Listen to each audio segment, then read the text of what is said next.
Hey guys, welcome back to Umineko. Maybe the rain had died down a tiny bit since the previous night, but the thick rain clouds didn't seem like they'd be letting any trace of the morning sun get by. The morning was dim and far from refreshing. It seems that it will last all day after all.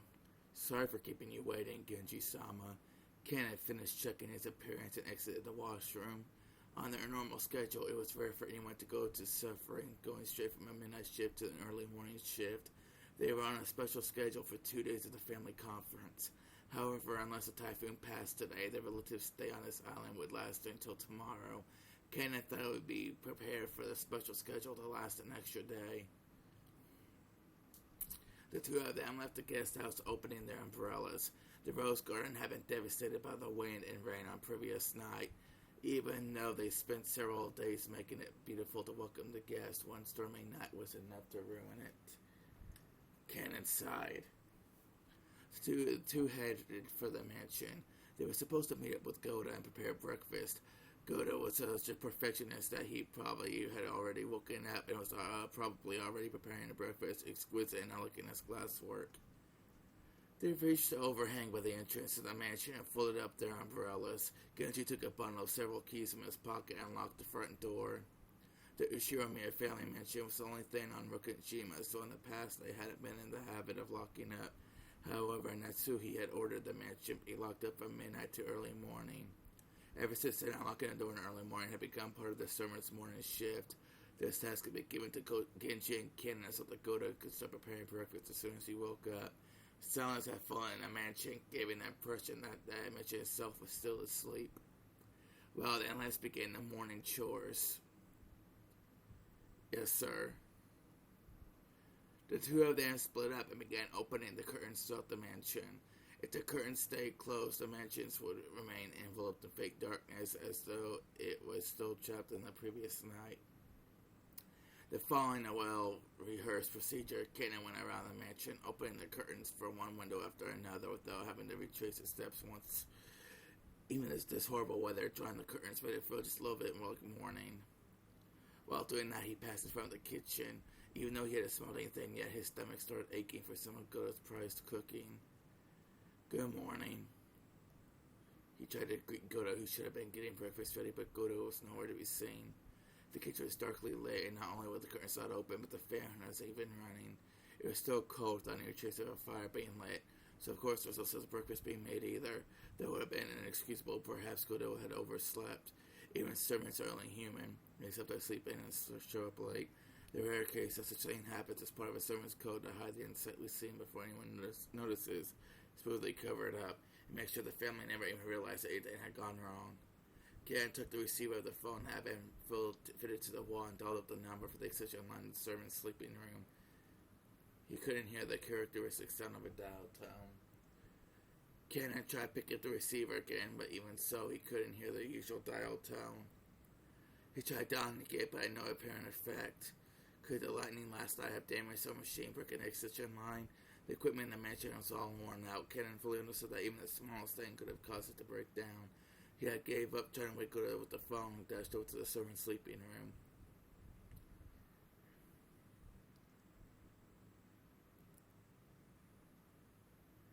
How long has it been since I stopped sleeping and started lazily staring up at the ceiling? That vague sense of waking was part of the Natsuhi's usual morning experience. She always slept lightly and couldn't sleep at all without medicine. To Natsuhi, sleep was definitely not a happy thing. When she looked outside, she saw that it was still pouring. She hadn't sensed a tiny amount of light. She might have mistakenly thought it was still the previous night. She herself was one of the hosts, so she mustn't wake up later than her guests. Urging herself on, she raised up her body, which still hadn't completely recovered from yesterday's weariness. No one would torment her, so she remained inside this room, and her headache wouldn't get any worse here.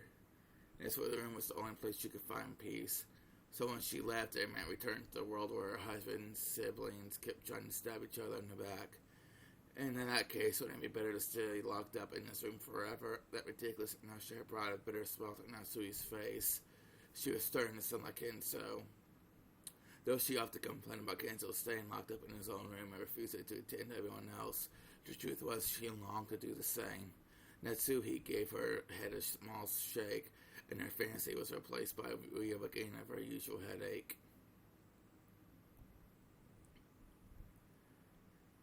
When she reached for the doorknob, trying to leave the room, her hand touched a scorpion charm that she had hung from before going to sleep the previous night. It was Mariah's charm, which Natsuhi had received from Jessica. Then Jessica insisted about having the power to repel magic, telling her to hang it from her doorknob. Maybe it was thanks to the charm at least this room had been protected from the malice of her husband's siblings. As she thought this, her room began to get a little more cheerful.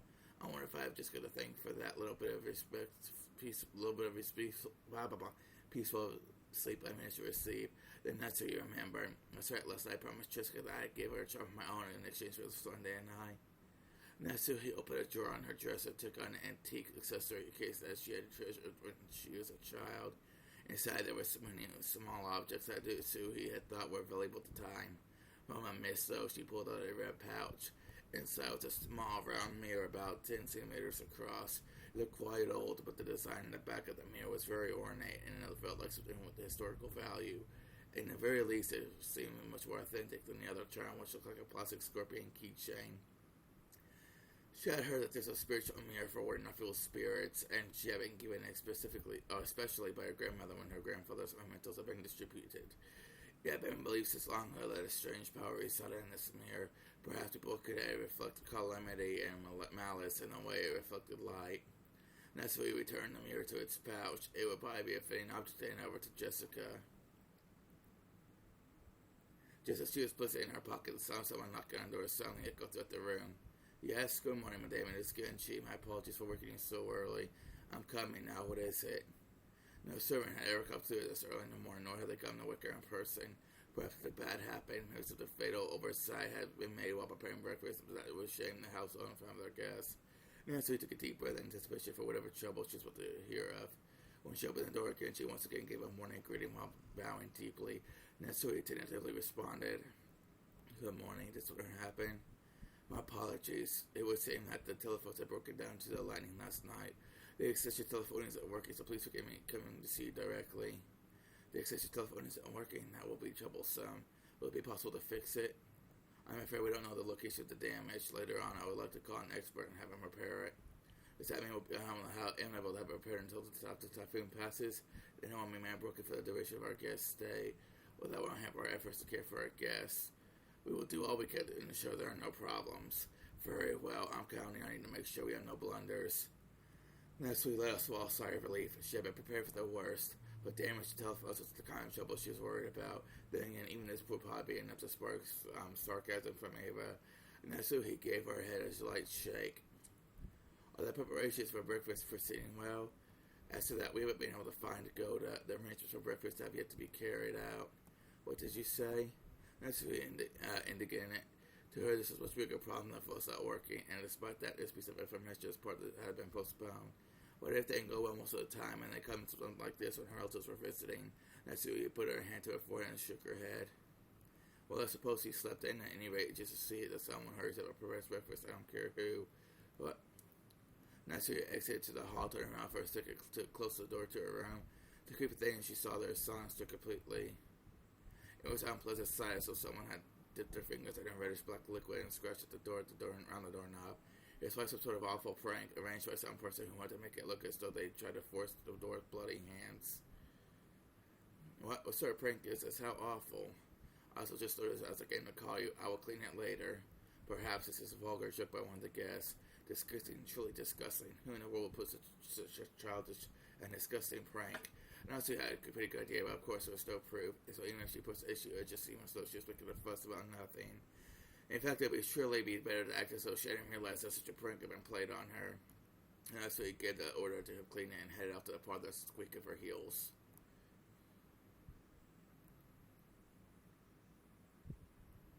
When Natsuki and Genji arrived in the parlor, Eva and Hideyoshi were already there. "Good morning, everyone." "Morning, Natsuhi-san. I heard Goda-san will be making us breakfast, too. My stomach's been getting all excited since I woke up. Wahaha. After all, seems food is all you can look forward to at the head family household." "I'm pleased to see that you two are in high spirits so early in the morning, Eva-san." With a weary expression, Natsuhi returned Eva's gaze. which was fiercely competitive despite the early hour. The canon jogged in after bowing an apology to the relatives for running inside the mansion. He noticed Genji and told him something in a small voice. Canon, have you still not found Goda? My apologies, madame. I went all over the inside of the mansion guest house, but I still haven't found him. When the world has gone, at any rate, breakfast is a high priority than finding Goda right now. Say to it immediately. Yes. Kanan glanced at Genji. It seemed that he had something else to report, but was uncertain whether or not words should come from him. Genji nodded and decided to give the report to himself. Madame, it is not only Goda. Your husband is also nowhere to be found. My husband? Yes, even before visiting you, I went to his room to tell him about breakfast was being prepared, but I'm not finding him there. Furthermore, he's not the only one missing. Rudolph Sama, his wife, and Rosa Sama are nowhere to be found. Not in the guest house, not in the mansion. Yes, they were not in their rooms, in the guest house either. What she heard that Goda alone was sufficient. She assumed he had something or was looking around somewhere. However, now she learned that several of the relatives were also nowhere to be seen. She began to take a slightly more optimistic view. Goda says family comforts will continue on that to the present moment. If so, they might have wanted to cool their heads at the rain shop in the stuffy room, going out for walks on their own through the rain. The part about cooling their heads really suddenly something Cross would say. Could I probably be so sorry to accompany them and aid them in some way. Goda was not a man who lost track of time. He had done his preparations for breakfast to be unhindered if he did not return. However, maybe the family comforts had continued until this very moment with an atmosphere that would make it hard for anyone to slip out. Yeah, that theory would be quite convincing for Natsuhi. She remembered the losers she'd felt that morning as though the previous night had never ended.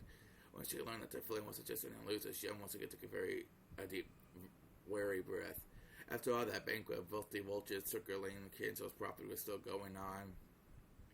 Perhaps there's still discussing inheritance somewhere in the garden or maybe the beach. At the rate, we don't call Goda back, we'll never be able to begin preparations for breakfast.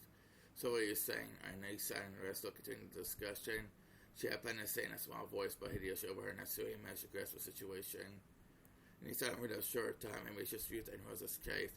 Just a bit after midnight, the two of us were so tired that we headed back to bed. Though I do remember that Nisa and the rest were still having a heated discussion at that point. I mean, certainly are unpleasant when they all get fired up." Natsuhi snorted, her face blanks.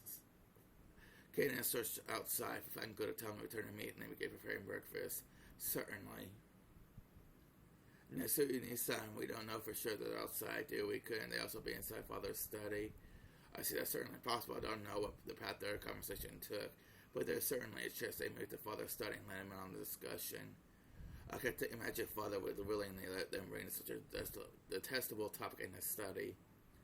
You really think so? Well, then that's the thing we can do. I'm sorry I get you some. I couldn't. It sounded like we could use search outside. It won't be that strange for any son. I suggest they go outside for a walk to cool their heads. Even in this weather, I'll go to Father's study. Who knows? It might actually be there after all.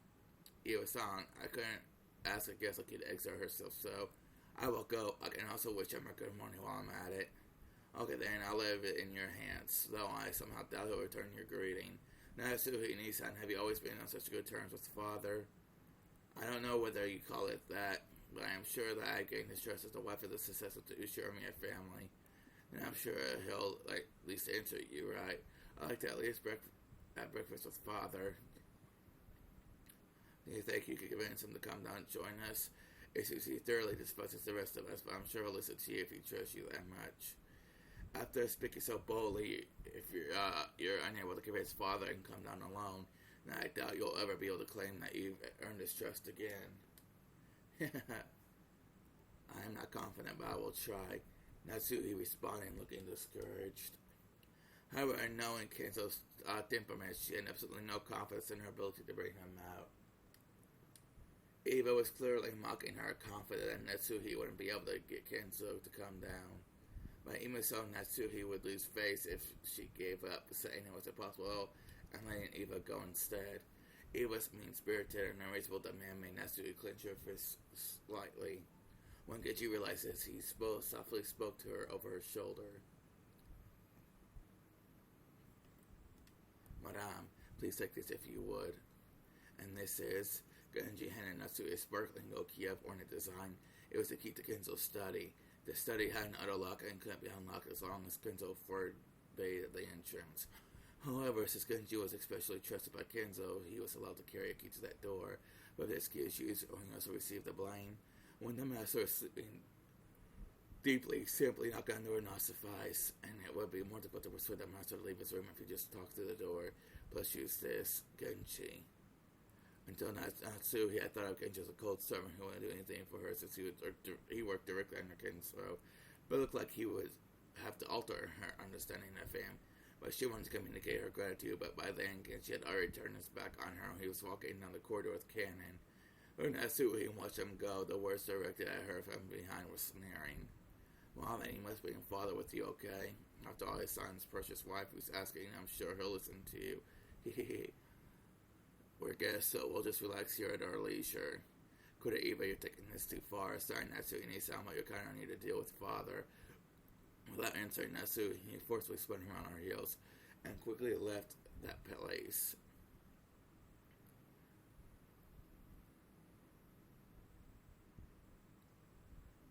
After all the excitement the previous night, there was no way anyone was going to wake up early. George and Nikki just got now were snoring loudly on the beds in the cousin's room, but Mariah, who had gone straight to bed without joining in, was completely awake. As she opened her sleepy eyes, she looked around. She was met with the loud snoring of the other three cousins. For a while, Mariah had to think about what had happened. After that, she realized that her mother wasn't with her, and she just quickly got lonely. Mariah left the cousin's room, trying to head to the room that had been arranged for her and her mother. Paying no heed to the three who were sleeping soundly, she slammed the door shut. In response, Battler mumbled and rolled over in his sleep, but it was enough to wake him up. After a while, Mariah returned once again, opening the door with a lively bang. Ooh, when she had left the room, her face had been sleeping, but now she was back and looked irritated. But after she climbed on the Battler's bed, which happened to be the closest, she started yelling and jumping around like a trampoline. Ooh, wake up. Ooh. What? It's an enemy raid. Surround them. After making sure I was awake, Mariah moved over to George Jackie's bed and started jumping on that too. In that minute, the three of us were all greeted with an extremely pleasant awakening.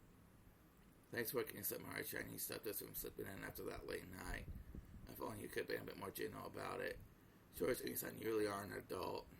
I respect that. It's Sylvia's 7 soon was. I really bad time to wake up.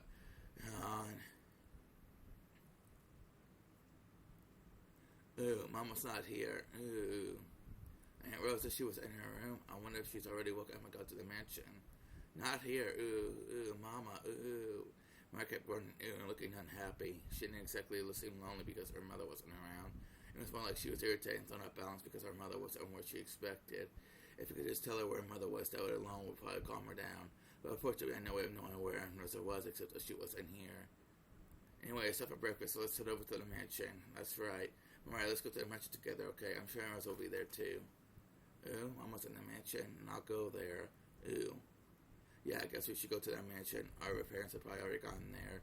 Mariah regained her usual composure so completely her earlier attention now seemed like a lie. We got dressed and left the room and headed for the mansion.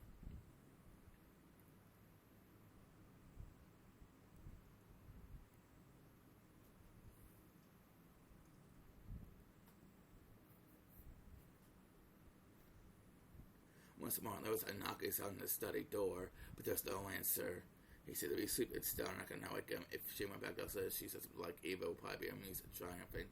And putting Eva aside, it was problematic that Kenzo had stayed shut away during this entire once-a-year conference, not even coming down to greet anyone.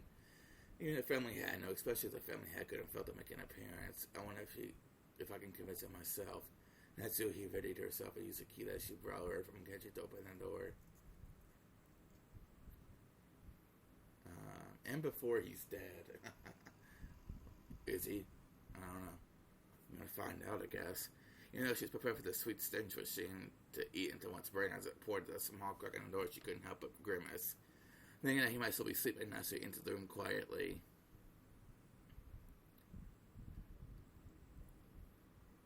When she did, Kizo was already awake and looking down the window.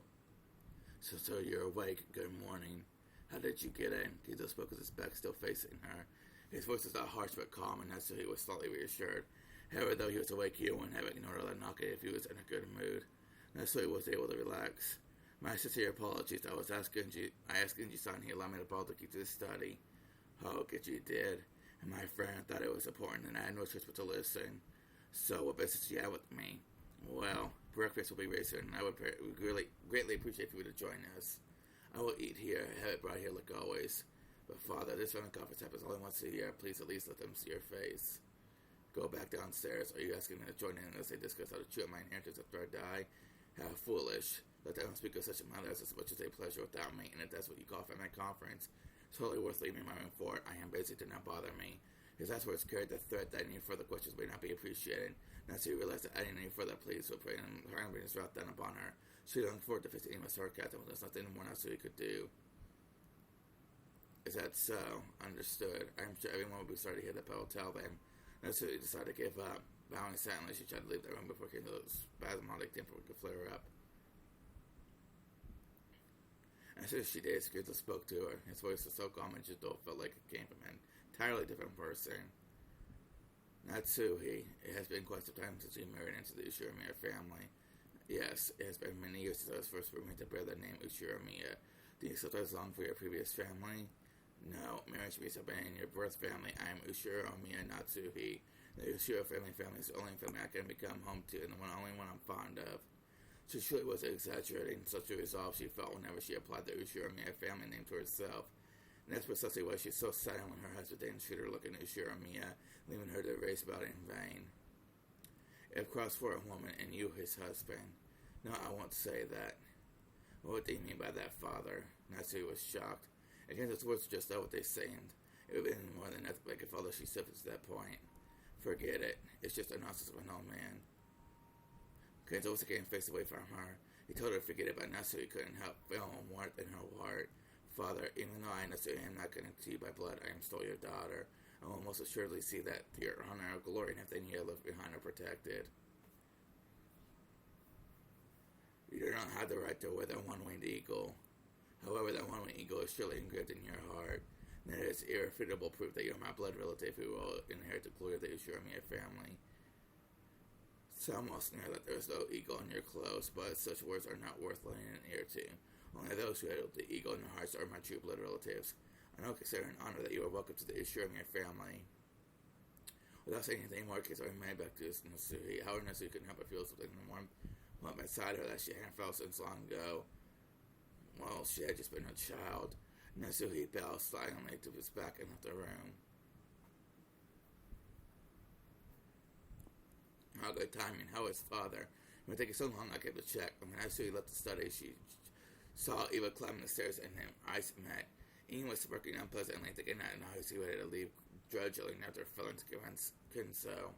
However, the Natsuhi now such a frivolous laugh would not disturb her. She was not permitted to wear the family crest on her clothing, but she was permitted to wear it in her heart. Still, she spoke calmly, clearly, and confidently with the dignity of the one who protected the Ushiramiya family's glory. Father said you were not joining on the family conference. He says he has no interest in discussing such obscene matters. I figured he seemed to like that. If you feel that persuade Father, just say so. How pitiful. I'm beginning to see why Father limited so. What do you mean by that? Nancy did not answer. Just as Kenzo had done earlier, she showed Eva her back as she headed down the stairs. Eva finally realized that she was being made fun of, that something quickly bolstered Natsuhi's confidence. Even so, she apparently didn't have the courage to risk Kenzo's wrath. Unable to even knock the door, she could only click her tongue, make a motion as though scratching at it, and not follow after Natsuhi. So where Nisa and the rest there? Did you ask Father about them? I didn't get to just ask, but they were not inside the study. Father would never let them in his room and discuss such a lowly topic, so it's unlikely he knows where they went. Let's go downstairs and wait for the servants to return from the search. Breakfast may be late, but how would you like something to eat, son? That would be fine. Eva couldn't hide her confused at the complete different Natsuhi's attitude.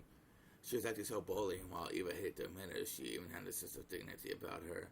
Unable to find fault with anything, Eva could only follow Natsuhi back to the parlor.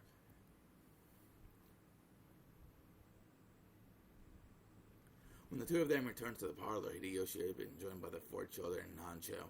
Genshu had been talking with Hideyoshi, reported the current situation when he noticed that Natsuhi had returned. Still not found my husband and the rest. Yes, my apologies. Also, Kuma Wasawa has started preparing breakfast. She says that she'll need just a little longer. The clock had delivered a little past 8. It should have been time to start breakfast. Normally, going over that time that would be a disgrace to the host. Karen is out searching outside. Also, no one has seen Shannon either. Even if Shannon's missing, surely just how many people did my husband bring with them on his little walk? Just how many people have gone missing by now that the number was large, it was starting to feel truly unpleasant, as if the people here were the only ones being left out of something interesting. At least that seemed to reflect the feelings of the children. Mariah in particular, she was indignant, her stomach grumbling, almost as though her mother and the others had left her alone to go off and eat somewhere delicious without her. The other children were flipping through the channels on the television to look for a program that might interest Mariah and cheer her up again. Nigel was sitting on the sofa, gazing blissfully at the children while reading a book. It must have been a book about chess. The sounds of footsteps came running towards them with a pitter-patter. There was only one set, so they realized before saying who it belonged to, that it was probably Ken and not Cross and the rest. Madam, excuse me. Judged by appearance, you still haven't been able to find them. My apologies, I still haven't.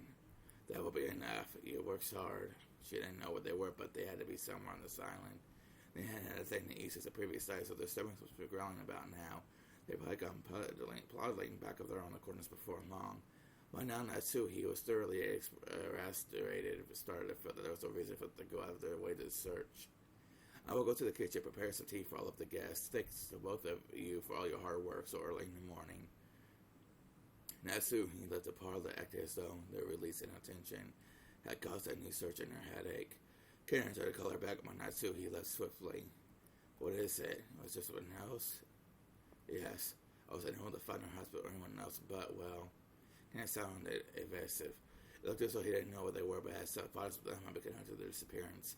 Even Hideyoshi noticed the exchange of words that came over. They probably picked up on something strange in Kane's behavior. What's going on, Ken? Did you find Cross and you found everyone else? Actually, the Rose Garden storehouse looks strange. What do you mean? It looks strange. It was, how should I explain it? Kanan hesitated once more. His tone was all he expected from this usually fearless boy. Seeing this, Eva and Hiroshi looked at each other dubiously. What do you mean? Are you saying he saw the others were inside the storehouse? No, I'm going to expect the inside now. I just came out to get the key, but, I don't recall it, but it sounds like we got to look around inside. What's the key to the storehouse? It's inside the server room. Let's check inside the storehouse at once. Kanan dashed up to the server room and returned with the key. Genji left the parlor, saying that he would go check, but then Eva and Hideyoshi followed after him. Oh, it's something strange about the storehouse that caused the usually fearless Kanan to hesitate.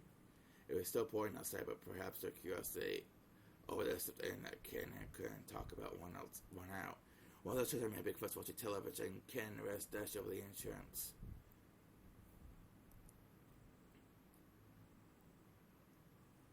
The Rose Garden storehouse is a place to house various tools used to manage the garden. It is definitely not a pretty building because of its appearance that had been built so that it was hidden in the corner of the Rose Garden. Ken, Genji, and Eva and Hiroshi came cutting across some Rose Garden holding umbrellas. They entered a small path just off the Rose Garden, which only off-limits for those appreciating the garden, only used by those maintaining it. As they dashed on that, the storehouse came into the view in front of them.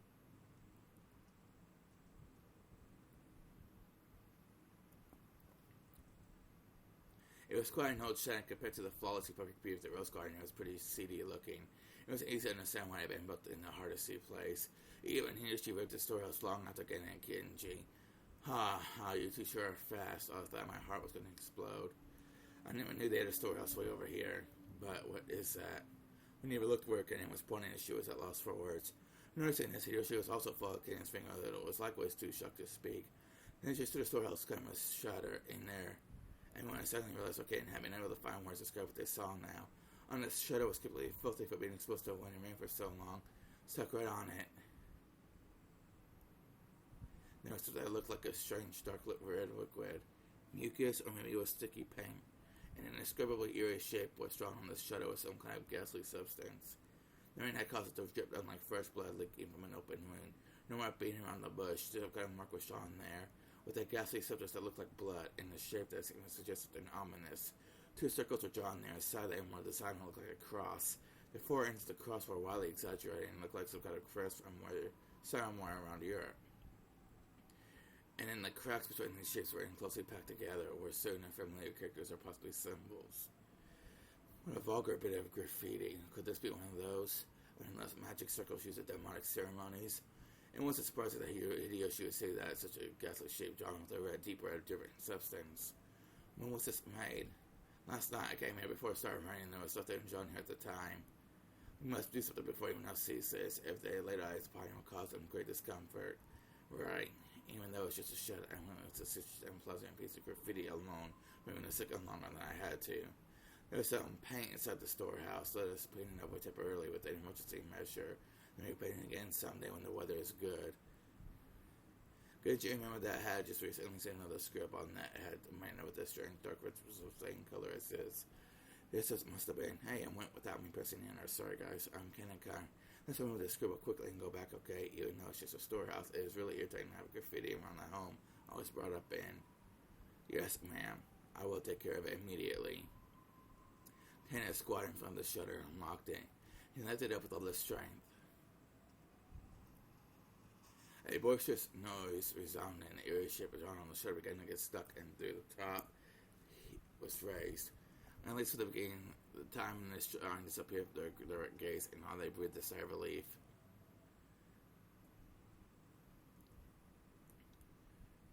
Thanks to the kids' program, they came across where I was feeling much better. Battler and Jessica were poking fun at the kids' show every time calculating together. George was enjoying the program, and Mariah found her perspective. Enjoying the sound, and Sofa by himself passed the time reading quietly. They heard hurried footsteps coming from the hallway. They were the footsteps of a single person. Did that mean it was a ticket before that just left? It was Genji. It was very rare for Genji to consider being out of the breath of violation of the servant's virtues to be gasping for air. He popped up dashing back from the outside mansion. His shoulders were soaking wet, and he didn't have his usual trim appearance. When Genji noticed Naja look at him, he gave a small sign and bound quickly approached him. Dr. Naja, my apologies. Please come with me quickly. What is the matter? As Genji was still in Naja's ear, Naja went pale. He was the sofa, trying not to be noticed by the children who were still engrossed by the TV, until they rapidly left the parlor, muffling their footsteps. Just as they were to exit the parlor, they came across Natsuki was pushing the serving cart loaded with tea set. Genji whispered something in Natsuki's ear, and Natsuki went pale in apparent shock. Then leaving the servant's cart where it was, Natsuki then dashed towards the entrance. George started simmering down the rose garden to the window. What's that? Is it that Genji's doctor and Naja and Natsuki, isn't it? What's up, Umineko? Maybe something happened. He looked terribly flustered. When Jessica and Mariah saw that Eva, Hiyoshi, and Nojo were no longer in the seats that his servant could have been an entrance to the parlor, they also realized what was the matter. Could there be some kind of accident? Let's go check it out. It's still fun for letting oneself out, right? For some reason, what Battler sounded is extremely indiscreet. But they couldn't deny that they were alone, so Kiyoko stood up to seeing it also run off into the room without regarding to their parents. Let's see, just check it out, okay? I'm worried something might have happened. Just because uneasy words spoke for all of them. Murray coming too, or rewatch TV. Ooh, when I watch TV, ooh. Let's go on without her. Mariah, I won't be back soon. You keep watching TV, okay? Ooh. By the time the kids made it outside, the adults were no longer inside, but Jessica seemed to have a pretty good idea where they'd gone, judging by the direction they'd been running. Following Jessica every amount of the rain-soaked rose garden. The wind seemed to suddenly get stronger, and malicious sound of thunder began to ring out like it had the previous night. It felt like an eerie something had surrounded the island and was trying to stop us from moving forward. Jessica just stood over this way. I'm pretty sure there's a storehouse in the garden told her something. Why in the world could be going on in a place like that? Just as you guys just said, they began to see a storehouse in front of them. Now close, they see the adults there. They checked if the storehouse was open. Several adults looked this way, searching for something. For some reason, only Natsuki was also at the storehouse, even holding an umbrella. She looked like she was hanging her head, and her back was facing them. There was Genji and Hanjo as Natsuki had just left the mansion. The ones who left earlier, Ken and even Hideyoshi, were also there, making for a small crowd of people, but there was absolutely no buzz of activity. When Natsuki realized that the children were approaching, a terrible expression rose to her face as she ran into them with her eyes open, spread. You must have come any closer. Go back to the mansion. But despite that, no, because that the kids saw the scene, Natsuki was trying to keep away from them. Inside the storehouse was shutters wide open, faint fluorescent lights shone down, and right there was Kia. Jessica's piercing shriek rang out, but that was just because Jessica's scream was the loudest. The same thing spilled out Battler and George's mouth as well. Everybody spread her arms like Natsuki, roaring at the kids' bones, the chilling switch on their face. George took everyone and returned to the mansion quickly. Right now, when Natsuki spread her arms, I thought she was trying to prevent us from moving any further. But that was why he was spreading her arms right now. She was trying to stop us kids from seeing that terrible scene. It was her mother's heart trying to protect the eyes and hearts of her children, blocking our view of the terrible scene by at least the width of one of her arms. Is it some kind of joke, is it? I've seen this kind of cheap scene all too often. In manga, TV, and movies, I've seen it over and over again. This was just Same thing. This thing seems to appear in real life that I've been any time before in one of those more sister movies, right? No, shutting up, but it's the old boy bastards that's in here. I get that in his uncle. I get in his Uncle Cross. And Carter's saying that Ruth's down here. Dad, you must have Jessica. You must have gone in. You must have look. Dad, nah. Right, we're going more as a setting across almost the entire body, most likely. 6 hours or more past since death. As far as I can tell by looking at the damaged area, it's highly possible that they were damaged after their deaths. No, I just was what I say. I'm generally practicing or examining corpses outside my area of expertise. So what does that mean? It's just killing them was I know they wanted to do something like this. The devil is the work of the devil. And Rosa caught this guy in her arms and he would caught George and Nikki, so I was the only one who could approach into the storehouse. I know it's someone to catch me too. I want to need to have this horrible scene. He will burn my eyes. And that's not it. Is that there's someone here to catch me? The people who should catch me, they're right here, aren't they? Just because she said it looked like a storehouse of gardening tools. A lawnmower with extra blades. A grass stick on a hammer. Some carpenting tools such as a saw. Polished up body plants and bag of fertilizer. And treated to the same corpse with several people have been laid there to rest. No, have been tossed in there. I could tell the mother close, the old bastard and Kyrie's son, Uncle Cross and Aunt Rosa. Beyond that go their son, and there's still more of them? How many people died? You're fucking kidding me. I can't even count them on one hand. Damn it. I didn't know whether I'd been one of these garden tools, which if used some other their intended purpose could be definitely wielded with a naked brutality, or whether someone horribly tool had been brought here specifically for this. Anyway, each one of the bodies shown up in here had been given atrocious makeup. It was a makeup was more like their faces had been plowed.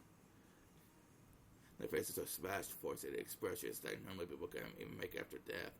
I couldn't tell where their eyes or noses were, but I could find their mouths, but because they were gaping wide, with their gums exposed, but their front teeth were missing, and even cheeks should have covered all. They were torn up and laid bare.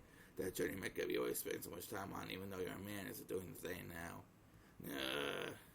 Dad, I always thought you were going to hell, but this still is not like this, right? You weren't such a son of a bitch that you'd have to suffer so brutally. And of course, I did not tell you to stop going out this guy. There's absolutely no reason for you to end up like this, too. You got no faces. Damn it. Battlers, you must look at him. There's no way your mother or father will you see them like this. For your mother and your father's sakes, you mustn't look anymore. Dad, people are supposed to have faces that look like they're sleeping peacefully, right? They got no faces. My dad and Carson have no faces. I don't even know what kind of faces they were wearing when they died. What's wrong with me? Well, I have to see them smash muscles of faces like this every time I remember them. That's just great. I didn't want to remember that old bastard's face anyway. Just great. You might even with Carson's face. Carson was it a crook? Sure, she took me off a bit now and then, but she was like a cool big sister to me. This is wrong. This is all wrong. At least Uncle Cross does it better, doesn't he? It's not his old face just aside after. At least he's got half his face left to right. That's still better. No. Just gonna fill their ears with their sound of her own screaming, trying to shut out my reckless words. Stop it, Battler Khan. Just stop it. Anarchy. Disregarding the Asian appearance, and I fell to my knees, clinging to Anarchy's voice and sobbing. It was as if I was crying on behalf of everyone there. Representing the feelings of everyone there, I screamed over and over.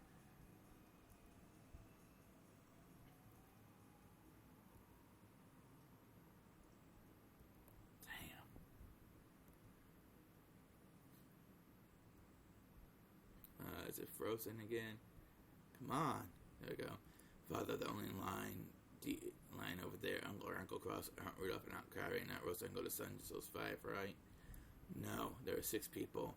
There's one more person over here. The body he was looking down now, hopping down hidden amongst the shadows of the mountains, range of objects is a blind spot to George, who stood by the entrance. So George couldn't tell whose body it was, so George cursed himself. He cursed the fact his words, guesses always starting to be right. So, one of the line at your feet is Shannon, isn't it? Yes, it's Shan. George fell completely silent. He shook slightly, his lower lip trembling. Normally, he would have wanted to run to his beloved's body, screaming and crying. However, before rushing running forward, he worked to keep his composure as his father.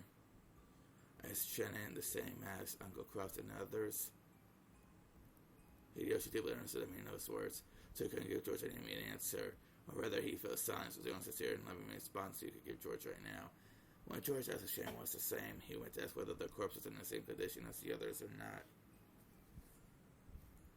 Since Hideyoshi hadn't denied it and meant her corpse was in such a brutal state. Can I look at Shannon? No, you can't. Why not? After all, I won't be able to see her Shannon's face again, right? So why won't you let me see what her face looked like at the end? The last time you met Shannon was yesterday, right? Yes. I see. When you left her, what kind of face was she showing you? It was a wonderful smile. After he handed her the ring, she hesitated, even though she must have already made up her mind, and then she looked bashful, and ran away because she was embarrassed to let him see her smiling face like that. The expression that revived in George's mind. I see that I'm sure Shannon wouldn't want to leave you with that smile in your memory. Here she looked down upon Shannon's body lying at his feet. Just like the other bodies, it's such a horrible sight that make anyone want to cover their eyes. Her head had been splashed in from the side, and no more than half the expression remained. And for many blood-soaked half of her expression had been wiped clean, with that because one of hers peeked out, but only half of it. Without thinking, here she slapped his hands over his eyes. How brutal. Her face was going to be such crushed anyway. They knew all of it had been crushed. He might have been able to temporarily distract George from his pain by making the pathetic suggestion that it was someone else wearing Shannon's clothes. Half of her face had been left untouched. It caused the body so much humiliation while still proving beyond doubt that his body was Shannon's and no one else's. How inhuman, how brutish. And now he was trying his best to burn the image of remaining half of the Shannon's expressions into his eyes as she lay at the Hideyoshi's feet was Cannon. Cannon was not crying. Tears had risen to his eyes, but they did not drip down. But that didn't mean he was feeling as much son as everyone else. Losing Shannon, who lived themselves in the same orphanage, whom he had loved as a sister, must have been just the same as losing a blood relative. George, I'm sure Shannon is saying thank you. She must be glad you didn't see her in a pitiful state. I'm sure she's thanking you for holding strong, showing something. I understand, Father, I understand. George leaning against the outside wall of the storehouse, crouching down limply. Father, I have a request. What is it? I want you to look for me. Is there a ring on Shannon's finger? A ring? Let me see. Yoshi crouched down, as he did suddenly, pointing to one of Shannon's hands. Yeah, there is. It's a diamond ring with a valuable diamond. Must be pretty expensive. And which finger is on it?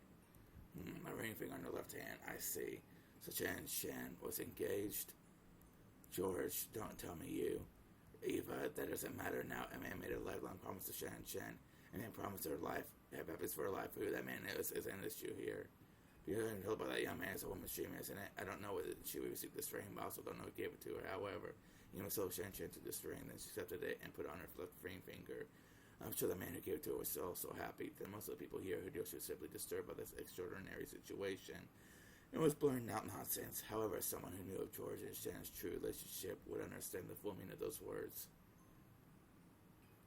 I say thank you, Father. George stood up. The traces of tears still streaked his face, but his expression returned to his usual calm one.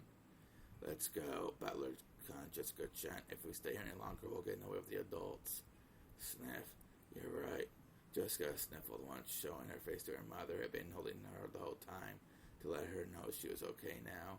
When she faced George again, she once again had on her usual expression, although she couldn't smile. Battler, hang in there. Battler kept gushing from his parents' bodies. I'm sorry, crying like hell calmed me down. You bastard, Dad, I bet you're laughing at me. After all that shit I talked about you, here I am crying like a baby just because you died. Well, so what? I guess I got the gene that makes you cry when your parents kicked the bucket. Butler's face was still bright red from tears, but at least he recovered enough to fake a smile, if only a bitter one. Cannon, you mustn't remain here any longer either. Take the children and turn to the mansion. Now, so he had been standing under the rain this whole time, and able to take in a step to the storehouse. She must have her own way of grieving different from Battler's. He realized that she had to take a role on responsibility that her husband was dead. She gave Cannon those orders. Yes, madame. Cannon rose silently and turned to face me. His face was pure white, almost as though his heart had died along with Shannon, and there was no life in his expression. On an ordinary day, if he had been told to guide the children to the beautiful rose garden, Cannon might have led the way. But now there was no distinction between Cannon and the children. They were not just kids at the same age, suffering the pain of losing them close to them. And after making sure that the children were leaving, Natsuhi started giving orders to Genji. Genji contacted the police immediately. They probably won't be able to come until the typing passes, but they should be able to tell it what to do next. Understood. There is an emergency radio, so I will use that to contact them. When sure that Natsuhi remembered, that's right, the phones were out today, weren't they? However, they were also had a radio, just I couldn't necessarily rely on phones all the time while living on the isolated island. At any rate, they should start by contacting police and receiving their instructions. Everyone else could wait. Dr. Nansho, is there anything more you can do here? Unfortunately, there is something I can do. Understood. Could you at least cover their faces with something? Exposing them like this is humiliating to them as well. Yes, ma'am. Kanji picked up several dry towels from inside the storehouse when he was stopped by him with a shrill voice. Wait a second, stop. This is a scene of the crime, isn't it? We mustn't disturb it. We all panicked and walked in here with our shoes on, but even that would surely get in the way of the police's investigation, right? As he glared at Eva, objectively speaking, Eva was right. Even so, she glared at Eva as though accused of her refusing to do those tragic corpses of a chap and humiliating even after death. The simple kindness of covering their faces. However, Eva spoke both calmly and correctly. This horrible situation definitely wasn't an accident. It was a crime.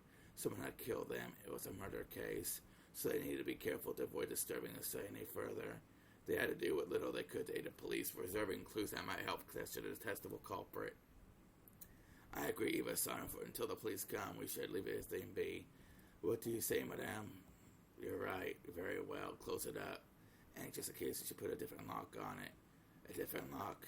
Yes. When we came here, the shutter was locked. That means the culprit used the key to the shutter to lock it. Now, that makes sense. So does that mean the key to the opposite shutter will have the culprit's fingerprints on it? I'm sure it'll be worth submitting to the police as evidence, but Kaneko usually has it, and he used it to unlock the shed just now. I'll probably have Kaneko fingerprints on it. Also, key was handed to Genji-san just now, and took it with his bare hands. It doesn't look like it'll be very useful as evidence. That was careless of me. My apologies. Genji-san, there are other keys used to the storehouse. No, only this one. So the couple walked out of the server room with that key, and then noticed I enough to return the key to where they found it. It was mysterious and implausible, but that was actually very strange if you thought about it. Why would they go all the trouble of returning the key they stole? Now, if you think about it even more deeply, there are some points that are even more bizarre. When a criminal has a body, they should try to delay the point at which they'll be found so they can use the time to escape. The six weren't necessarily killed here, but it was reasonable to assume that they were killed somewhere on the island, carried to the storehouse, and handed to delay the discovery of the crime. And yet the eerie magical circle scribbled on the storehouse shutter had eloquently indicated the location of the hidden corpses. Sure, it didn't explicitly mention the hidden corpses, but 6 people had gone missing. In that situation, someone had made such an obvious piece of graffiti that he returned the key to the shutter. Most also, they wanted the corpses to be here to be discovered. Anyway, we can't pull out our faith and not lock that the culprit has opened once before. If we want to protect this place from the culprit's hand, I think we should put a new lock on it. I think that's a good plan, I agree. Because he finished around inside the storehouse until the brand new lock by dabbing inside a small box. What should I do with the key? I will take it. I will take responsibility and hand it over to the police. Natsui took the key into the padlock from Genji's hand. So that they oxygen lowered the shutter. And so the corpses were once again be sealed behind the shutter, which still covered that creepy magic circle. Genji crouched down in front of the shutter to fasten the new padlock. Shutters often have a place in front where you can attach your own lock in addition to the main lock of the shutter. This was one of those types. In the midst of the roar of the thunder and pouring rain, the storehouse stood there ominously. With its closed shutter still covered in blood, live creepy substance had swallowed up the bodies of the six. To Natsuhi, putting a new lock almost immediately to preserve the scene for the police, she might have to feel like she wanted to shut that mouth for all eternity to prevent the eerie beast from swallowing up any more victims. Come on, let's go, everyone. Dr. Angel, thank you very much for your work, and you hurry and contact the police. I will do so as I return. Did also at the storehouse. Cassie, a magic circle drawn in the shutter kept the six bodies in his throat, looming eerily as the lightning occasionally lit it up.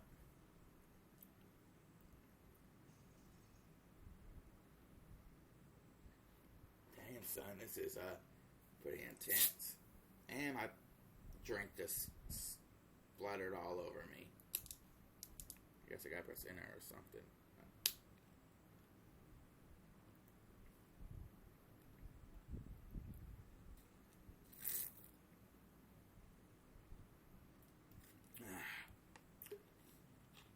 Alright. All that could be heard was the sound of rain, the voices from kids' TV program I was watching. Then Ghost Mariah's crackling voice, in other words, or agreed they must have returned to dumbfounded from that horrible, bizarre scene. With the voice of Mariah, she rolled her own laugh at the TV. Those who returned to the room didn't know how to explain to Mariah that her mother was dead and were tripped by a suffocating silence. At first, Mariah returned to the stairs with a dubious look, but when she realized they weren't trying to blame her for anything, she ignored them again and immersed herself in the TV program. The children were rosy, sat down heavily on the sofa. Their minds were probably blank from their state of shock. Anyone had already cried and mourned so much, but now they just physically sat there, their faces seemingly lost all emotion. Only Kate got returned to his usual calm expression. However, that probably didn't mean he had been able to wipe out the shock. Ken was reflected through his eyes as he stared into the empty space. Hideyoshi kept her fidgeting every time he remembered that horrible scene. He started murmuring about how he couldn't believe it. How could it have been something from this world? It must have been the work of demons. Now then, his mother was reduced to questions took that non-show.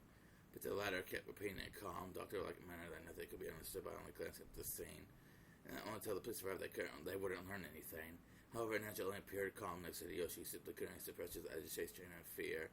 In fact, Nacho also received a huge shock. Her face was deeply pale.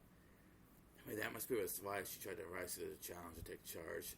Natsui appeared to be unsure from her normal attitude, and she basically gave directions.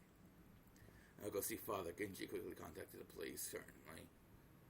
I wonder if you would allow me to go tag along with Tsuini's son, since Cross and is gone.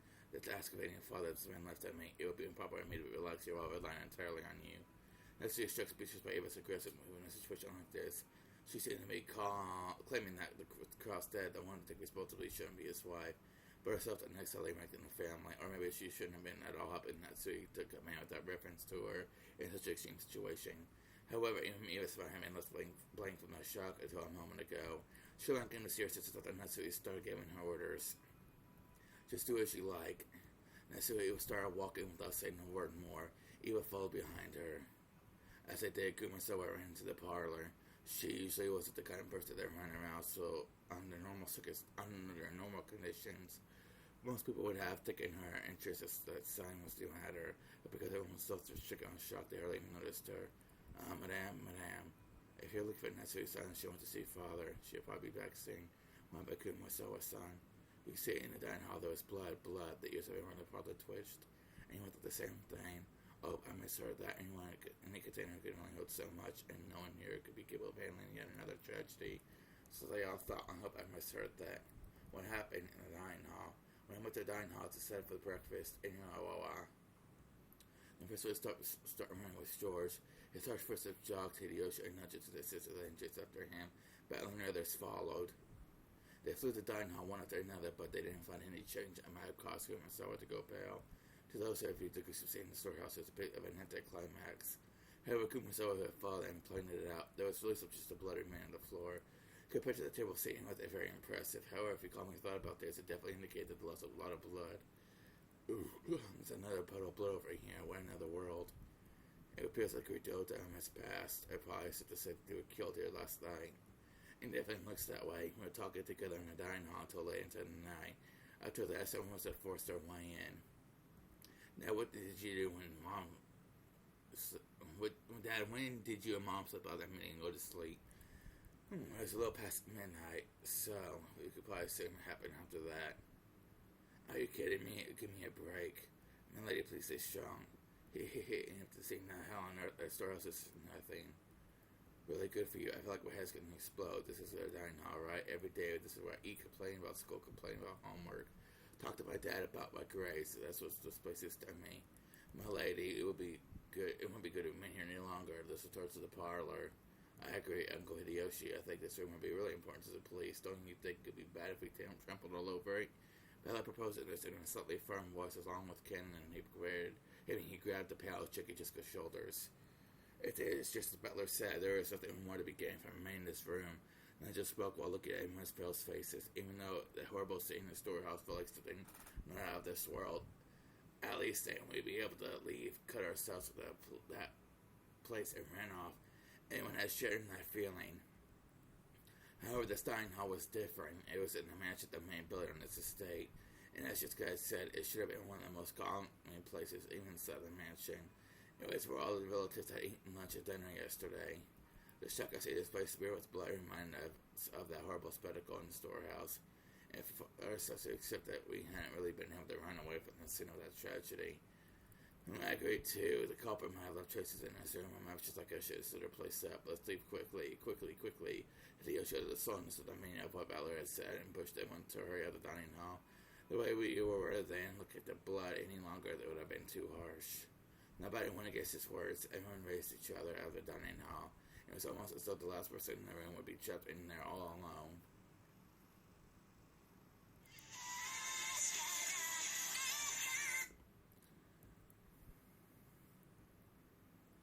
Once in the hallway, we went in and handed Kuma Sawa, who was still trembling, leaning against the wall, and we all headed back to the parlor together. Nagaji returned. I'll get you, San. Were you able to contact the police? As to that, I'm afraid I must apologize. I don't know if it's a failure of the radio or something else that caused it, but what that, so you couldn't contact the police? Both the phone and the radio failed. My apologies. That boat will be arriving on Monday morning. I believe it will be able to borrow the communications equipment. There isn't a boat on this island. Can't we just take a little trip up to the Nijima Police Department? Hideyoshi-san, it will be impossible with this weather. At the very least, we can't do anything until the typhoon passes us by. Cross-someone's boat is being prepared, not on this island. Therefore, we mustn't wait for the boat coming on Monday. How could this happen? The 6 people are dead. Their phones and radio aren't working. There's no boat. So until the typhoon passes and our boat comes, in the other words, until tomorrow morning, we're going to be stuck here on the island and unable to contact the police, aren't we? Which means that not just us, but the criminal who killed everyone is also confined to this island. And it certainly follows the culprit who killed everyone is still here on the island. So the bastard who killed Dad and the others will still be hiding somewhere and able to escape. Damn it. I'll catch up as I know way. I'll hand him over to the police. I'll search the base myself. Alright, I finally realized something odd was happening in the parlor. Rather than noticing something odd, she was probably better to say she felt unhappy and neglected since everyone was so excited about something only she didn't know about. Ooh, Jessica Oni-chan, did someone die? The way she spoke was completely calm. Just as though she was talking about someone who appeared on television showing as though it was someone else's problem. Jessica probably didn't like that, as though she was trying to say, "Can you tell?" Just by looking at me, overwhelmed with grief, she floated up at Mariah. They all died, everyone, my dad and Battler's parents, Goda-san, Shannon, and even your mother, too. Stop it, Jessica-chan, you aren't only one sad. Mariah-san, I know this will come as a shock, but please listen, your mother has died. Mama died? Ooh? Yeah, someone killed her, and I know it's sad, but stay strong. How many people died? 6 people. Damn it. How can anyone do something that cruel? Just limit how cruel you can be if you're human. I don't know who it is, but the culprit is inhuman. There's no way the blood is red.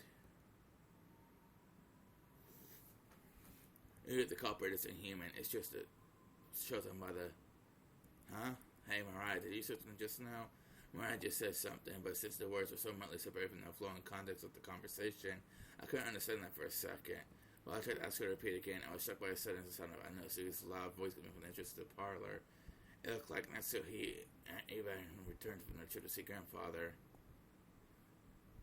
You can't contact him even with the radio. If we can't use him at a time like this, why do we even have an emergency radio? My apologies, they were supposed to have a maintenance inspection every year. Wait, don't you have one of those boat signaling devices that make a flashing light? Couldn't you use it to contact the next island? We do not have such equipment. My sincere apologies.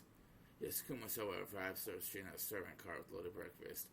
Since there was no way we'd be able to eat in the dining hall, Hideyoshi had ordered her to take it out to the parlor. Why are we eating breakfast here? And that's just I'll tell you later. More importantly, how was father? Judging by the fact that he was not with you, it seemed like you would leave his room, not even for a situation like this. He wasn't there. The room was empty. What could you regard a time like this? Do you mean to say Master has left his study? This is correct. I was surprised myself. I wonder if he left his room. Maybe you have any idea? And that's who he looked at Genji Ken as she said this. Maybe she was trying to ask whether the servants who served her clearing the one-winged angle knew of a place he might go. However, it's probably the other way around. Their faces made it clear that those who knew Kenzo best realized even more than the rest of how impossible it was to leave his room. We had no idea. As you all know, within the study, the master had everything from a place to sleep to a bathroom. I can't imagine him leaving that room except for a significant reason. In our case, it's essential to assume that one of those significant reasons came up. We still cannot be certain that's the case. Anyway, he's a fickle person, so it's possible he went for a walk by himself unaware of the current situation. If that is the case, then we must have done all haste to tell him what happened and ask for instructions. That's right. Although I don't want to think about it, it's possible something bad happened to him, isn't it? I'd rather not even consider such a sinister possibility. No one has seen cases such as the scabby of those 6 terrible corpses. On top of that, their phones were broken, the radio couldn't reach anyone, there's no way to contact the police. Apparently the typhoon would leave tomorrow and a boat would come. But until then, no one could rely on anyone. Nor could they escape the island. The tragedy had hit everyone so abruptly that they lost all their composure. Everyone felt a heavy silence. Everyone was impatient. Even though they needed to do something, they couldn't think of anything. So some of them held their heads in their arms while others got irritated. Right now, no one could explain what was occurring on the silent Okinoshima.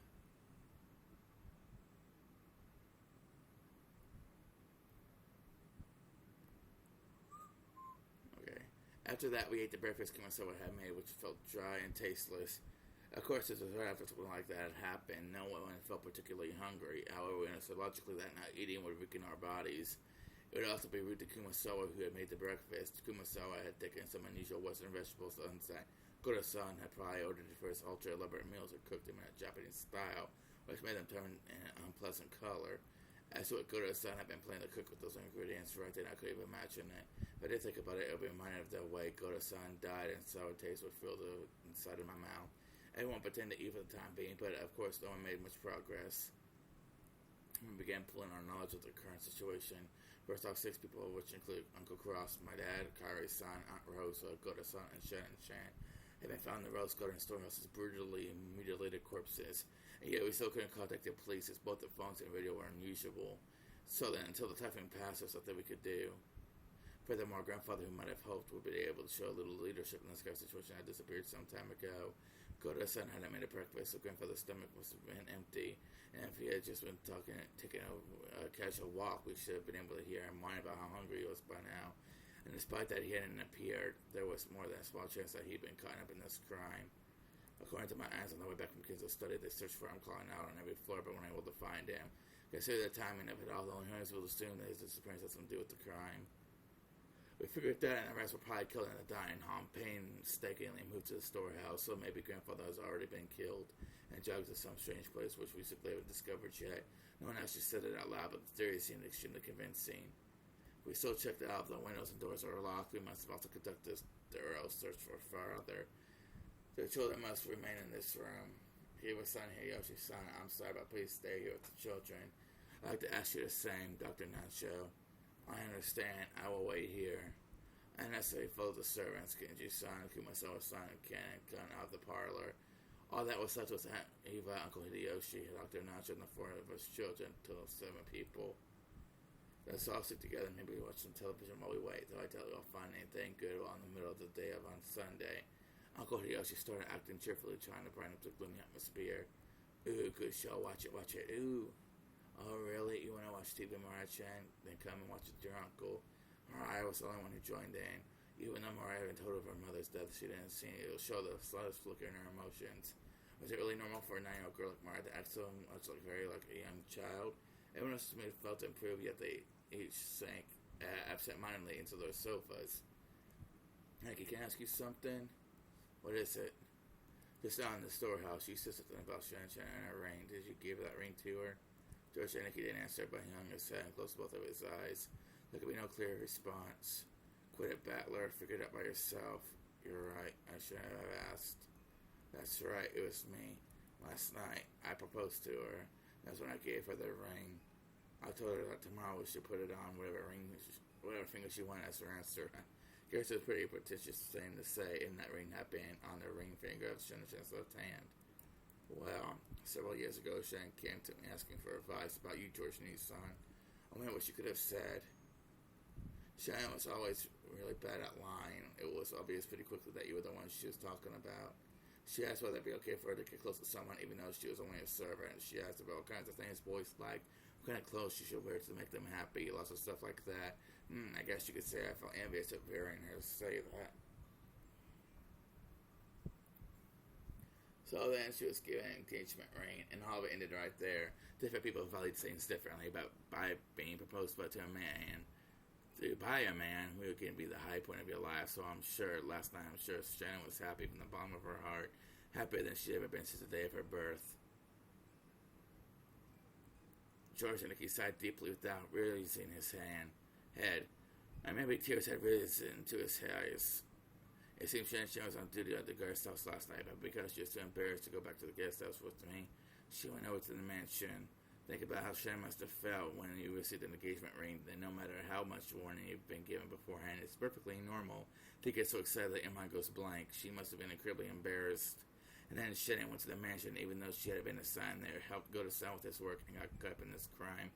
If only I hadn't given her that ring on that day in that place, Shannon wouldn't have been caught up in that crime.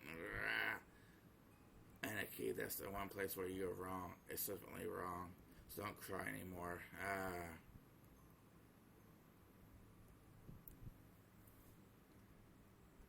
But look, I'm gonna sleep and be. Ava said that I stopped talking to him. This place where I come from, I actually do more harm than good. Just because it's down next to Anarchy, put an arm around him. Maybe only just because I know about Anarchy and Shannon's love since the beginning, and who had even discussed that relationship with Shannon could come for Anarchy now. I went over to Aunt Eva and sat down on the opposite sofa. Bella, you're really strong. It looks like you've kept a good hold on yourself. Look, the depth of love becomes the deeper wound, right? After all, I like how that old bastard dies to anything to do with me. I feel bad about Kara-san, but she was actually my parent. My, that's so. You certainly were crying a lot back then. Well, I did think at least that much crying was due as a gratitude to the parent who raised me. The speed of that changeover and that dry tone must have come from Rudolph. That kid would always get violently happy, sad, and angry, but he always regained his cool immediately afterwards. It's something like that. I haven't really been able to get over the shock yet. I think the only difference between me and anyone else is the kinds of emotions it stirred in me. What do you mean? I've been acting much calmer than George, Anarchy, and Jessica. That was because my sadness was any less intense, or because I already recovered. My sadness was simply getting replaced gradually with a different emotion. Rather than sad, I'd say I'm more pissed off. Well, bastard did this, and where? It's gonna be eating at me, and I didn't get a chance to smack him upside the face. That was what I really wanted to do. I couldn't forgive myself if I just sat there, overwhelmed with sadness and hugging my knees. Since the time Dad and others were killed, that island has been covered by the typhoon, which means the bastard responsible for all this is still somewhere on this island.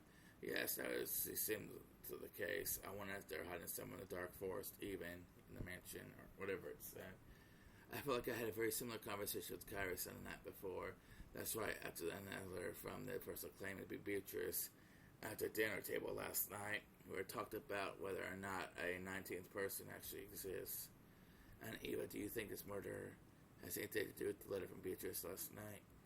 That one. Well, I wonder. All the siblings agree that the mysterious letter was sent to further complicate the problem of father's inheritance.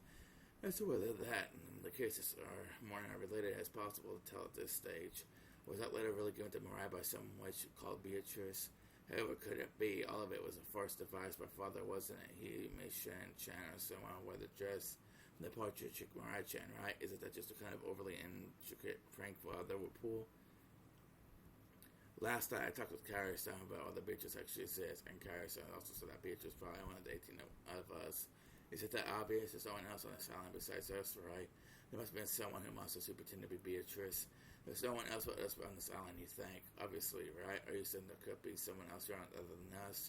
No one is on this island except us. There are only 18 people, so no one pretending to be Beatrice has been one of those 18. Kara-san denied the existence of a 19th person by spinning the chessboard around.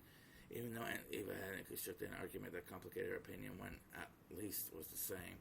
Except that that's the case, our situation starts to look very ugly. At the time of Beatrice's letter, the whole thing could be passed off as a prank set up by someone or another. However, if we're assuming there's no 19th person, we couldn't ignore this anymore. In other words, if there's no 19th person, then the culprit who killed Dad and the others is also an 18, alright? So in other words, the person who killed Dan is one of the people inside this very mansion right now. And Eva smiled meaningfully. It looked like she thought that the seclusion should have been obvious from the very beginning. The culprit carried out the bodies of the 6 of the storehouse, but even that was an impressive feat, don't you think? And the shutter was always closed and locked, right? In other words, in order to carry them in the storehouse, the culprit would have unlocked the shutter, understand? Is it possible the shutter was left open by mistake that day? The semi said was always kept locked. In other words, unless the culprit took the keys from the servant room, there's no way they would be open in the storehouse. I wonder if the key in the servant room was only the one. She said that it was the case, which means the culprit knew what a single key was and kept and took it. The style was over the mechanic and returned to see his servant room. The walls packed with the keys, and I don't think he noticed or know where or what those keys went to. The couple was miraculously able to find the singular house amongst all those keys. Furthermore, even the key didn't have a tag or anything sticking to it, so they knew it was the key to the storehouse built in the rose garden. And that means they also knew what the storehouse was. Also, even clearer, the culprit knew inside the servant room well. Her argument was extremely plain and clear. If the bodies had been found somewhere in the bushes of the rose garden, there would have been much to go on. However, there was only one key to the storehouse in the servant room. And the storage was such a large group of keys, and novices would not be able to tell them apart. This was what the culprit was someone who went to the servant room and allowed was familiar with the location of the keys. The family members said normally go into the servant room, which means that one of the servants is the culprit. I'm sorry, but even I couldn't tell you more than that. However, I'll tell you one thing. What's that? It's reasonable to think that the culprit and all culprits are multiple and are fairly well armed. They've been able to, haven't they? They had to assault for the dining room, storehouse beyond the rose garden, and arrange that disgusting makeup and graffiti on the shutter. There's no way that a single culprit could carry out on this on their own, right? It made sense. It probably would have been possible for one single person with enough time, but it would take so incredibly long. It's probably safe to assume that a significant number of people were involved.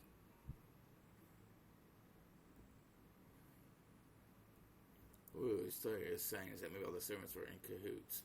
Please keep it quiet, okay? It wouldn't be right to voice any speculation like this. And if it really is true, what do you think next? They might not let us leave here alive. This is an opponent who had no trouble killing his son and 3 others. Right now, the only ones I could count on with me are the three in the family, maybe you, which comes to a total of 4 people, right? We're not better off than they were last night. In short, it would be easy for the culprits to massacre the rest of us.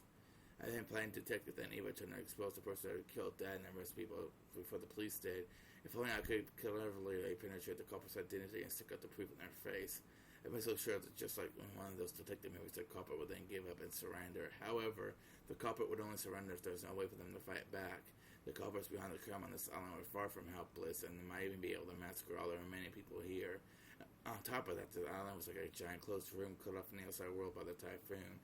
So they had a full day until tomorrow to kill, scheme, and camouflage themselves. In short, it wasn't a safe atmosphere where we could give any form of detective. To the contrary, we were at the stage where we had to be scared stiff since the plain detective might displease the culprits in case they could commit another mass murder. Well, that's just a possibility, right? But I can't bring myself to trust a servant should. And doesn't mean I only suspect them. Don't you think there might be some mastermind behind all this? Mastermind, why do you say that?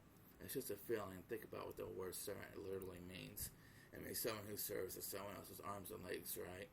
It was a bunch of Ushirmiya family members who got killed, so naturally there must be someone involved who stands to gain from the result.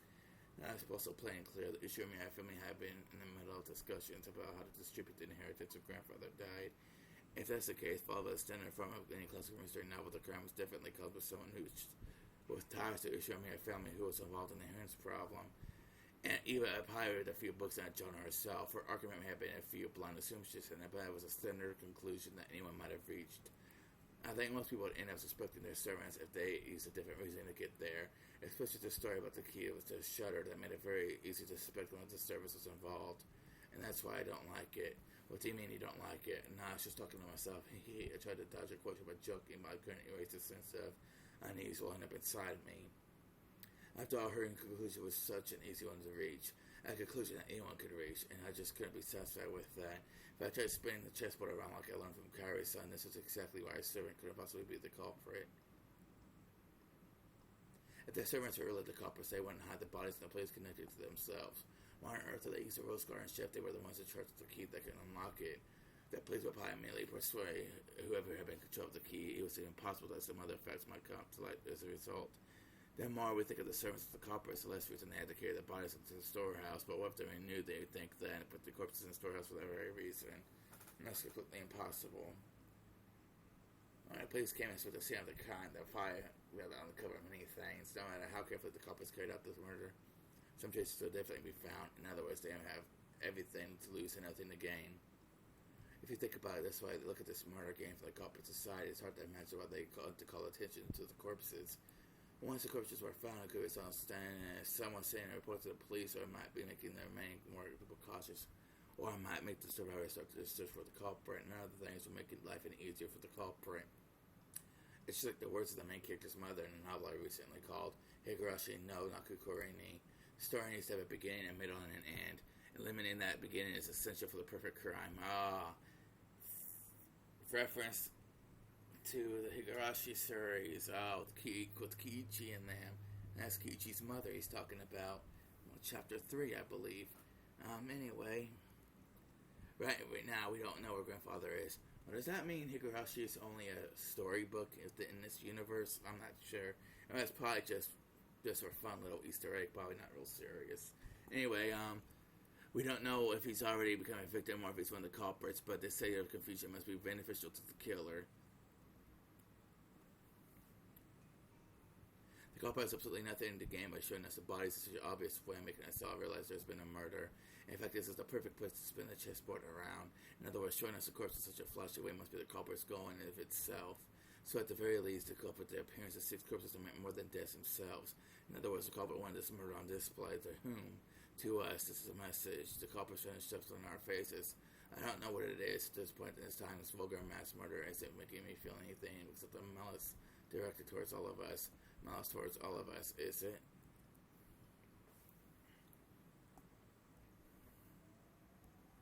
Each one of us survivors has some kind of connection to one of the 6 victims. Uncle Cross's death brought just got grief of losing a family member. Death of the dad and Carrie's son had brought me sorrow, while Amorose's death brought me Maria's sorrow. Godason's death probably struck his few fellow servants, and Shan-chan's death brought grief both to George Eniki, who proposed to her, and Kennegun, who loved her like an older sister. Everyone now on this island received an equal amount of sadness. Aunt Reva was sure the servants were in cahoots. But then how could he explain the deaths to Godason, Shin, and Chan? Anyway, by this argument, the grief caused with 6 deaths hit everyone but Aunt Eva and Uncle Hideyoshi. Even Aunt Eva, who had direct suspicion of the servants, and as to those who herself was beyond suspicion, could not even be ruled out as a suspect. In first place, she was able to argue that the servants were suspicious by focusing on the shutter's key. But if you look at it from the perspective of motive and who would gain, Aunt Eva's name rises to the top of the list. Wow. I'm not really sure who it is, though. I don't really think about Lord Khan, huh? And he, oh no, please don't tell anybody about how my head's so full of obscene stuff. I'm the one who's going to gain the most from these murders. Since I'm going to be suspected anyway, I might as well get it out in the open. I could have dodged the issue by joking around, but it apparently didn't work. Inheritance will be divided into as many parts as there are siblings, but right now I'm the only one with 4 left. All this is that the issue if it become mine. If Uncle Hideyoshi heard you say he could give you a rest, it's not funny. I'm sorry, I was just fooling around since I'm going to be suspected no matter how much I try to smooth it over. That's why, for my point of view, this murder might have been designed to cast suspicion on me. Unfortunately, my alibi for last night is weak. Could you tell me a bit more about last night? As you know, the discussion between the siblings of how to slice up and eat the inheritance continued until late in the night. But I don't know how late it lasted. My husband and I woke up early that morning. We were so sleepy and well past midnight they let us go. When we returned to the guest house, we rested there. Game went out of the other than how could go. Hideyoshi proved that? No way, so like I expected anything, okay? Are you sure about that? I don't know if it counts as proof, but when we returned to the guest house, we were greeted by Genji-san, who asked if we needed a towel. I think this should be enough to prove we returned to the guest house a little after midnight, though if my theory is correct, the servants would all be in cahoots, and that wouldn't actually make for much of an alibi. Hey, you got a point there, because that means I'm playing detective, the real culprit right now, huh? However, let me say this for honor's sake, if it was after the inheritance, I'd never commit such a bizarre set of murders. After all, I was just wanted them to make forfeits their rights to inheritance. It wouldn't matter to me how they died. It's way more smart of me to try and make their deaths look like accidents, especially if you're assuming I laid out some careful plan that involves even the servants. You've got a point there. If you're killing someone for personal gain, you definitely shouldn't make it look like a murder. Exactly. That's why I'm in such a blue mood. The police is probably treat me like a mastermind, investigate all kinds of things. No fun at all. And Eva shrugged with a bitter smile. It was just as easy as to suspect and Eva as it was to suspect the servants. So if we spin a chessboard around, does that make it impossible to culprit to be her, suspicious as she is? However, if some sort of argument always worked, then motive could never help us in any way. Well, that can't be right. Knowing the motive, she must give us powerful clues towards knowing the culprit. That's why murders for all time periods disguise crimes as complicated ways, cleverly preventing their motives from being discovered. I don't get it. I just don't get it. Every time I spin the chessboard around, it keeps flipping from back to front, back to front. Are my thoughts bringing me closer to the truth, or are they?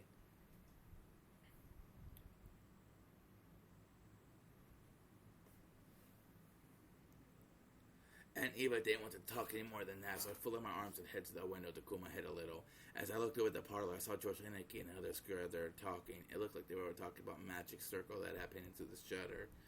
As Uncle Hideyoshi thought back to that time, he started drawing the shape in the margins of Mariah's notebook. I see Mariah was second only to grandfather in knowledge of the occult. She might understand what it meant. I think it's probably something like that. There's some mark like a variation of a cross. And then surrounded the circle all around the perimeter was these closely packed strange letters on all four sides of the cross and in four corners. That's been written. It didn't look like the alphabet or something like that. It was like they called inchi characters. And all around the top of the circumference, there's a small mark, 5 circles arranged in a plus sign and straight lines connecting them. Oh yeah, there's a stuff something like that drawn there. Yeah, there's no mistake in the shape. I didn't understand the characters, but the arrangement was nearly the same. Everyone was staring at the shape, so I stared down at it too. When I've heard this painted on the shutter, his story was some material that looked like blood. I said, this sure is unsettling. Grandfather's probably the only one who'd want to adjust from this weird. Seriously, where did he go? I want to grab him and ask him what the hell is this supposed to mean. Just because his voice contained impatience and anger. She hadn't gone so far as to say grandfather was the culprit, but she seemed to show that grandfather knew something about the culprit's background. Of course, if you were searching for a link connected to Ushio family to the occult, 10 out of 10 people would think of grandfather. Also, to that person who knew nothing about the occult, the strange mark would have no meaning, which meant that this might have been addressed to grandfather. That's right, there is no other crime which on the survivors, so they find this. In that case, where grandfather, the essential recipe of this message, just veered off to. Does this shape ring any bells? Ooh, Mariah looked at the shape with a serious face. Maybe she was enthusiastic because this is her area of expertise. However, her appearance was that of someone who separated from the events at hand. As the list hadn't been drawn, the shutter closed around her mother's corpse. First impression was a design resembled a German cross. Certainly does not that kind of design. Does that mean it's New Germany? The German cross was a really crest on a religious order of the Knights and was supposed to protect pilgrims traveling to sacred places. In other words, this magic circle masked with religious meaning that's starting to sound like gibberish. When I looked over at all of them, preparing to jump into the discussion, someone shocked me. Mariah was smiling, an eerie, incomprehensible expression on her face. It was almost as if she was making fun of everyone's ignorance. It was an expression I wouldn't have dreamed to find on Mariah's face, and she laughed. That eerie, jarring laugh was something I didn't want to believe was possible, even though I was looking at it with my eyes. You people aren't even close. Can't you tell just by looking? While everyone's busy being scared out of their wits, Mariah kept on cackling happily by herself. After a while, that laugh was suddenly and abruptly cut off by her expression still looked like it belonged to someone completely different from Mariah. The 7th magic circle of the sun. The characters are written in Hebrew. Give it here. Sure. Mariah saw the writing materials from the stone in Hideyoshi's hand. She then started drawing another magic circle with the rest right there next to the one Hideyoshi had drawn. See, it looked like this sort, right? Yes, it was. Mariah, it's incredible. You really do know a lot. Just go try to split things about praising Mariah. Maybe she wanted to confirm that sister still Mariah we only so well, but Mariah didn't answer her in any particular way. Mariah began swiftly on writing on familiar characters in accordance with the shapes. When Uncle Hideyoshi and Dr. Angel saw them, their eyes immediately began to open wide. And on the top and bottom left were the names of the angels who presided over wind, fire, earth, and water. Jason, Arrow, Forlock, and Telahad. And in the 4 corners of the names of the 4 great kings, Ariel, Seraph, Tharsis, and Cherub. Is this what you saw? Even if they hadn't been able to correctly write what they're saying, this is once again showing something identical. It was difficult for them to realize the two were the same. Mariah asked them whether it would match Uncle Hideyoshi and Dr. Angel Nard over and over again. There's no mistake, they said. I'm sure there was characters that looked like that. However, we were able to rest them like that. There were some characters around the circumference. I know, like this, right? Mariah could be in this around the circumference with more Hebrew writing. It's Psalms of the Old Testament, 16th and 17th verse of this 116th Psalm. You must have at least read the Bible, right? Actually, it's all known, this was only common sense. Mariah laughed. For a while, when it cleared me, I was lost for words. A little later, George again returned to his senses and slowly managed to speak. That's incredible. I'm surprised. So, what thing does this magic circle have? It's a magic circle to provide the power and to borrow the power of the sun. He was wears it as a talisman and drawn in the gold. Shall be able to break free from the bonds of any person who receive the power to gain freedom. To break free from bonds of gain freedom. It sounds deep.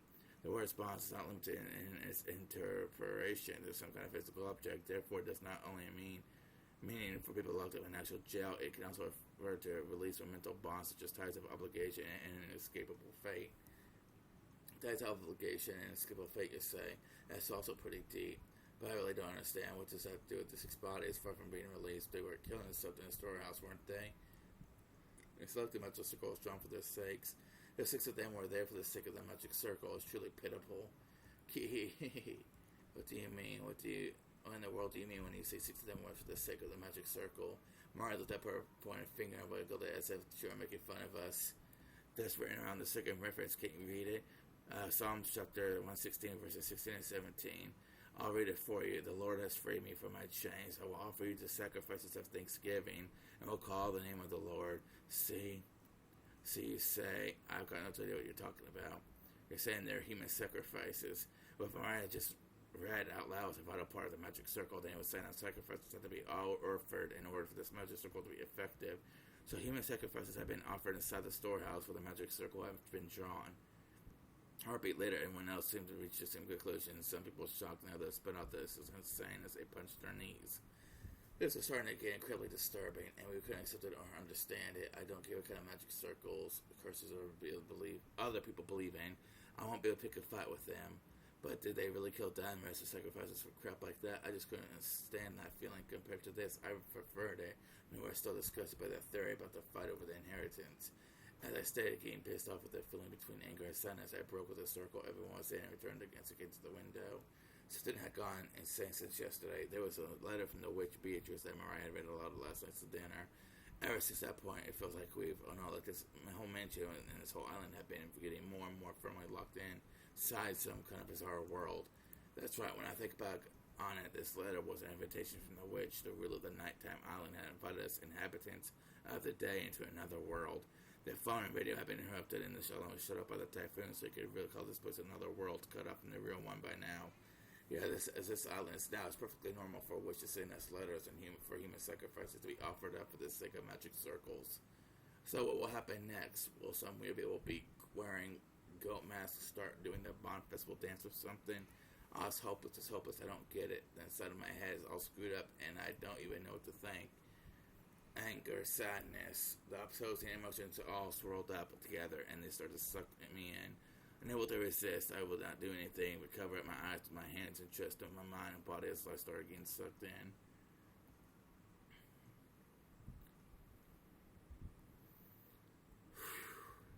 As I started losing heart, I began to recall a memory from when I was small. It was from when I was very young, and unfortunately seen a scary cult movie on TV. For a while, I hadn't been able to go to the bathroom by myself. That old poster gave me an exaggerated laugh and said this: "Hey, Battler, what do you think they'd go to all the trouble to make movies like this about demons and occults and such? It's because they don't exist, and that ridiculous can't be found anywhere on the planet. Because they don't exist, people want to see them and go to a lot of effort to making them. That's why those occult movies just make me laugh. If I were forced to choose, I would rather say the demons or monsters, as your earnings call, anger and wives are a million times scarier. I'll go further, okay? From my point of view, getting scared is a recreational emotion, something for people who've got room to relax both in their hearts and their lifestyles. There's so much free time they didn't know what to do with this, so in order to enter in their mouth unusual emotions, people start creating culture with demons and occult and stuff. Seriously, why have I been acting so damn thick-headed? I was totally taken in. Don't try to mess with me. This is a human world. I don't give a damn about witches, demons, magic circles, sacrifices. The human who killed Dad and everyone else is still on the island. That's where all there is to it, right? The next person who started speaking to my heart was Kairi's son. You see, in both chess and shogi, that when you reach the very last stage of the game, then get closer and closer to the corner of your opponent, the number of optimal smaller.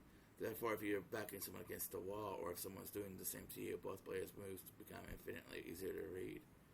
In other words, when you completely cornered and you think you have no moves left, is the moment when it's easiest to read your opponent. However, when your opponent is forced into a defensive position, they can help but lose their ability to think clearly, so they aren't able to get their minds around their opponent's moves. That's when you split the chessboard around. With all my strength, I slipped my fists with both hands. Now my eyes are truly open. When you don't understand anything and you're completely cornered, just like I am now, isn't that the perfect time to spin the chessboard around? Well, on the defensive, we can't even guess at the culprit scheme. If we spin it around, look at it that way, just what might we see? First of all the time the culprit committed the murders, they knew the island was being cut off by the typhoon, and therefore They should have understood that even if they carried out the murders, they wouldn't be able to get away early the next morning, and showed the culprit had begun without scurrying away escape. Furthermore, that bastard tossed the corpses in the storehouse and even kind enough to say, "Here they are," with that weird graffiti. In other words, if they were probably on the corpses sooner or later, they wanted to show them to us. If we all been damn Manhattan, this is storage shed and a culprit's goal would not have been achieved, would it? Hey, if you think about it that way, the bastards of a culprit, since this morning, they must have been watching our every move with bated breath. After all, Ben is so kind as to discover what kind of was on the storehouse. All of that hard work and preparation they did last night would just been gone. Poof. What did the culprit make us feel by showing us the corpses in the storehouse, all 6 of the bodies with their faces noticeably destroyed? Was it a grudge or warning? The face of the bodies that occurred after death sort of had been remains by the which culprit had killed. It didn't mean anything to those who had been killed. It didn't mean to those who had found the bodies. The culprit wanted to make it appear that they had been killed so brutally. After thinking this way, I really wanted to tell that Buster stomach taking me so lightly. Just who dance to that tune? If you're told, please be scared, you can't just really say a really sure thing. When someone tells assuring me a battler, then it's just right here. I'm the kind of guy who'll start wanting to sneak into the window. The next thing that had me concerned was the so-called magic circle on the shutter, as my right has shown that knowledge of the occult rebel grandfathers had recognized that magic circle was genuine. The message also on that thing in pitch black darkness, taking a lot of time and holding an umbrella in one hand. Is it that amount of hard work and perfection and impressive? Well, purpose would have been worth all that effort if we were looking for a fan of a cult, and as much as most likely all of us would naturally suspect grandfather. They wanted us to think grandfather was involved, but if that's all they wanted, they could have just drawn any old scribble that looked like a magic circle. It wasn't like any of us amateurs would be able to tell the difference between genuine and fake. However, this magic circle was genuine, and furthermore, even have written in Hebrew, so this magic circle had a message that could only be understood by someone with the knowledge of the occult. It messages in a form of communication by sending that they were hoping for a reaction. A reaction? For some reason, we couldn't find grandfather now. They don't know how grandfather might have spotted the magic circle on the shutter, but he did choose to hide himself to the reaction to that note as a chap to make us suspect that grandfather participated. Earlier, either way, damn, that's annoying. With that kind of reaction, was the culprit hoping to get of us by putting on this occult show? Somehow, this felt like the culprit's weak point. The letter from Beatrice that Myra had read aloud during last night's dinner sprang back into my mind. It was a freak who asked us to enjoy a battle of something. This is interesting. This is a battle of wits between us and the witch. Would we be sucked by her occult game first, or would we pull off her fake skin first? There's a whole day until the time passes. Why not enjoy ourselves?